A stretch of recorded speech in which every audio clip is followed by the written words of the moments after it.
In some ways, the Civil War has been called the first modern war. By this they mean that it is one of the first wars that there are plenty of primary sources on the subject that could help explain how hard and how brutal things could be back then.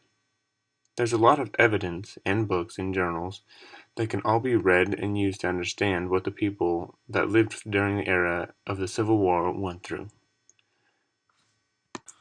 There are many theories to why the Confederates lost the Civil War. There is not one correct answer. What is more likely is that it was a combination of the most prominent theories.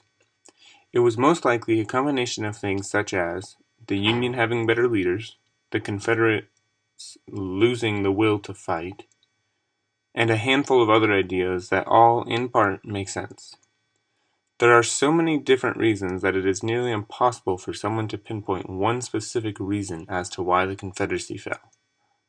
There is one person that thinks, quote, "It would have taken a miracle, a direct intervention of the Lord on the other side." Unquote. He continues to say that God tends to always side with the side that has the most people on it. This is not true and can be proven in many different cases. But the idea that it would have taken a miracle to allow the Confederacy to win has to make us think, why would they fight if they could only win with a miracle happening?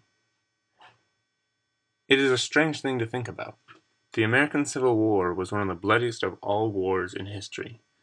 They aren't sure exactly how many people died in the war, but they know that it was nearly 2% of the population.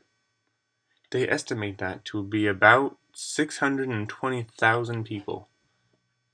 Southern morale was said to be exceedingly high at the beginning of the conflict. This would make me think that they did not think they needed a miracle. They thought that they could win the conflict and keep their slaves.